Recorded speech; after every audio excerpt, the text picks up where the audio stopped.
नमस्कार छात्रों। आज हम इस स्लाइड में दिए गए महत्वपूर्ण टॉपिक यानी भारतीय कला एवं संस्कृति को आसान भाषा में समझेंगे। इस स्लाइड में आप भारत के गौरवशाली मंदिरों और जीवंत उत्सवों की झलक देख सकते हैं। यह विषय भारत की आत्मा को समझने जैसा है, जहां पत्थर यानी वास्तुकला और पर्व यानी उत्सव मिलकर एक शाश्वत गाथा सुनाते हैं। प्रतियोगी परीक्षाओं के लिए यह एक अत्यंत महत्वपूर्ण विषय है।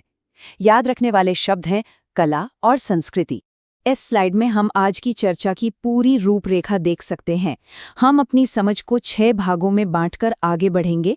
सबसे पहले एक परिचय, फिर उत्तर और दक्षिण भारत की मंदिर निर्माण शैलियाँ, उसके बाद कुछ अन्य शैलियाँ, फिर भारत के प्रमुख उत्सव और अंत में मंदिरों की सामाजिक भूमिका। इस क्रमबद्ध तरीके से पढ़ने पर आपको हर एक पहलू स्पष्ट रूप से समझ में आ जाएगा। परीक्षा की तैयारी के लिए एक व्यवस्थित दृष्टिकोण बहुत आवश्यक है। याद रखने वाले शब्द हैं वास्तु और उत्सव। तो चलिए अपने पहले खंड से शुरुआत करते हैं, जिसका शीर्षक है परिचय, वास्तु और उत्सव। इस भाग में हम उस मूल अवधारणा को स्थापित करेंगे जो इस पूरे विषय की नींव है। हम ये समझेंगे कि भारत की संस्कृति के 2 सबसे बड़े स्तंभ, उसकी वास्तुकला और उसके त्योहार, आपस में किस तरह से जुड़े हुए हैं। इस नींव को समझना आगे के विषयों के लिए बहुत जरूरी है। याद रखने वाले शब्द हैं परिचय और नींव। इस स्लाइड में एक बहुत ही सुंदर विचार को चित्र के माध्यम से समझाया गया है। देखिए, यहाँ लिखा है स्थापत्य शरीर है और उत्सव उसके प्राण। इसका मतलब है कि भारत के जो विशाल मंदिर हैं वो हमारी संस्कृति का स्थायी शरीर हैं, जो सदियों तक खड़े रहते हैं। और जो उत्सव हैं वे इस शरीर में जीवन डालने वाले प्राण हैं, जो हर साल संस्कृति को जीवंत कर देते हैं। परीक्षा के दृष्टिकोण से यह रूपक आपको भारत की संस्कृति की गहरी समझ विकसित करने में मदद करेगा। याद रखने वाले शब्द हैं शरीर और प्राण। चलिए अब हम संस्कृति के शरीर यानी वास्तुकला की बात करते हैं। हमारा दूसरा खंड उत्तर भारतीय मंदिर शैली पर केंद्रित है, जिसे नागर शैली के नाम से जाना जाता है।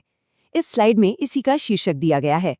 ये शैली मुख्य रूप से हिमालय से लेकर विंध्य पर्वत श्रृंखला तक के क्षेत्रों में पाई जाती है। परीक्षा में नागर शैली के भौगोलिक विस्तार से संबंधित प्रश्न पूछा जा सकता है। याद रखने वाले शब्द हैं उत्तर भारत और नागर शैली। इस स्लाइड में नागर शैली के मंदिर का एक 3D मॉडल दिखाया गया है, जिसमें इसके मुख्य भागों को चिन्हित किया गया है। नागर शैली की सबसे बड़ी पहचान इसका वक्र रेखीय शिखर होता है, जो गर्भगृह के ठीक ऊपर होता है। शिखर के शीर्ष पर आमलक और फिर कलश स्थापित होता है। कई नागर मंदिरों में पंचायतन शैली का प्रयोग होता है, जिसमें मुख्य मंदिर के चारों कोनों पर 4 छोटे मंदिर होते हैं। यह तथ्य याद रखना बहुत जरूरी है कि नागर मंदिरों में सामान्यतः ऊंची चारदीवारी और विशाल प्रवेश द्वार, जिन्हें गोपुरम कहते हैं, नहीं पाए जाते। याद रखने वाले शब्द हैं शिखर और पंचायतन। इस स्लाइड में नागर शैली का एक विश्व प्रसिद्ध उदाहरण कोणार्क का सूर्य मंदिर दिखाया गया है। इसे ब्लैक पैगोडा के नाम से भी जाना जाता है। यह मंदिर वास्तुकला का एक अद्भुत नमूना है, जिसे सूर्य देव के रथ के रूप में बनाया गया है।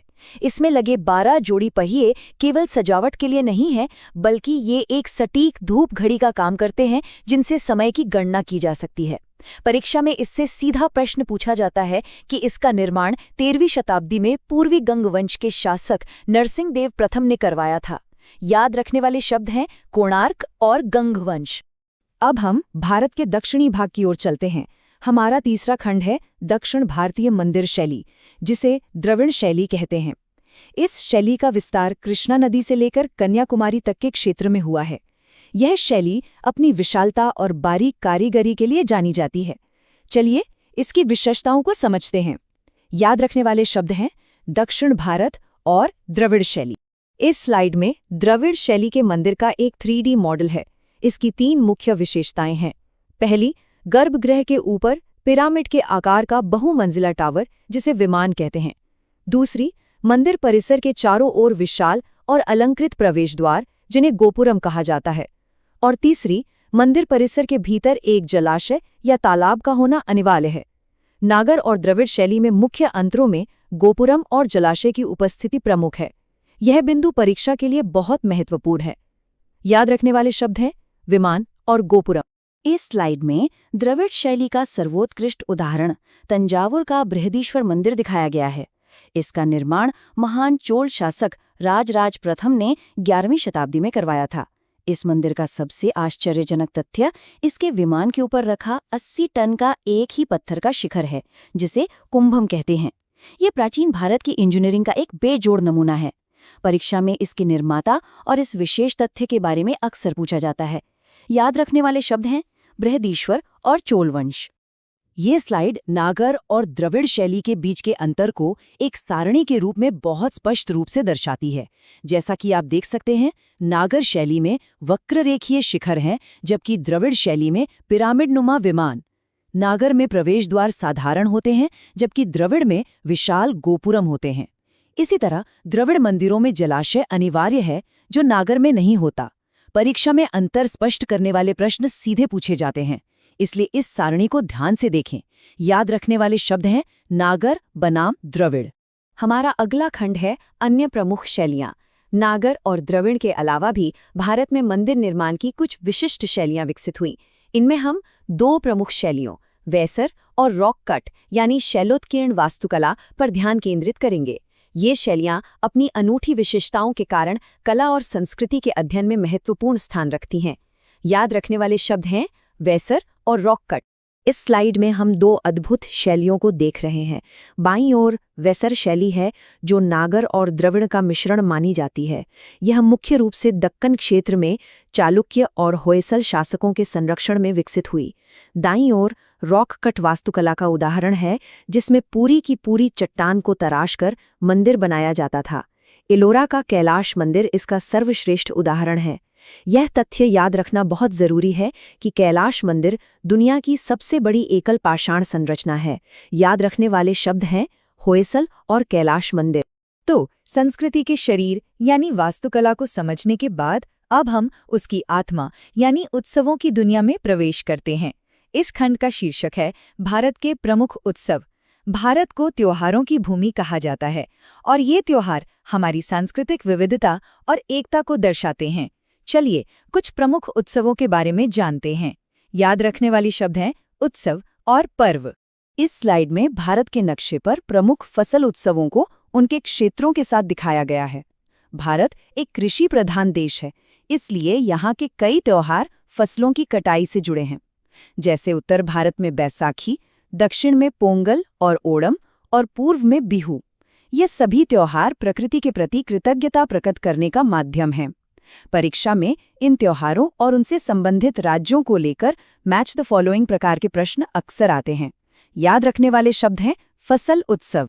इस स्लाइड में भारत के कुछ सबसे बड़े त्योहारों के प्रतीक दिखाए गए हैं, जो धर्म की विजय के संदेश को दर्शाते हैं। दशहरा बुराई पर अच्छाई की जीत का प्रतीक है।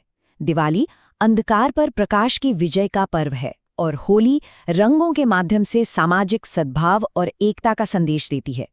इन त्योहारों का दार्शनिक महत्व भी परीक्षा में पूछा जा सकता है।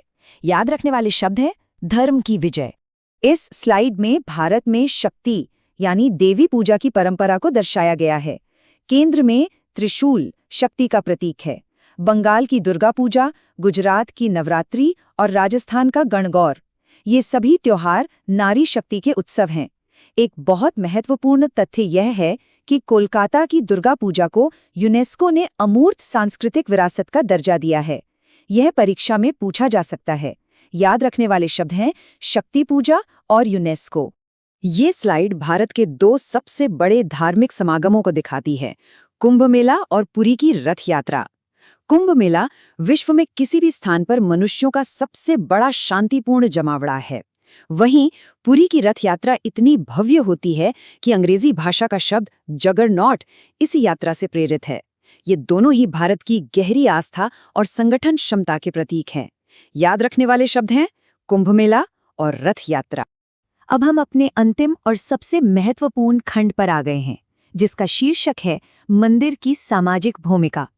यह खंड वास्तुकला के शरीर और उत्सवों की आत्मा को एक साथ जोड़ता है। हम ये समझेंगे कि मंदिर केवल पूजा स्थल नहीं थे, बल्कि वे प्राचीन भारतीय समाज के केंद्र बिंदु थे। इस विषय से मुख्य परीक्षा में प्रश्न बनने की काफी संभावना रहती है। याद रखने वाले शब्द हैं सामाजिक भूमिका। ये इन्फोग्राफिक बहुत ही स्पष्ट रूप से दिखाता है कि प्राचीन काल में मंदिर समाज के केंद्र थे। वे केवल पूजा के स्थान नहीं थे। मंदिर अन्नदान के माध्यम से खाद्य सुरक्षा सुनिश्चित करते थे, शिक्षण संस्थानों के रूप में शिक्षा प्रदान करते थे, नृत्य संगीत जैसी कलाओं को संरक्षण देते थे और यहाँ तक कि बैंकिंग प्रणाली के रूप में भी कार्य करते थे। मुख्य परीक्षा में मंदिरों की इस सामाजिक आर्थिक भूमिका पर अक्सर प्रश्न पूछे जाते हैं। इन चारों बिंदुओं को याद रखें। याद रखने वाले शब्द हैं सामाजिक आर्थिक भूमिका। हमारी अंतिम स्लाइड आपके लिए एक विचारणीय प्रश्न छोड़ती है। वर्तमान समय में मंदिर और उत्सव भारतीय समाज को किस प्रकार जोड़ते हैं? हमने उनकी ऐतिहासिक भूमिका को तो समझ लिया, लेकिन आज के संदर्भ में उनका क्या महत्व है? वे हमारी सांस्कृतिक एकता को कैसे मजबूत करते हैं? इस पर विचार करना आपकी विश्लेषणात्मक क्षमता को बढ़ाएगा। आज की चर्चा यही समाप्त होती है। याद रखने वाले शब्द हैं एकता और विरासत।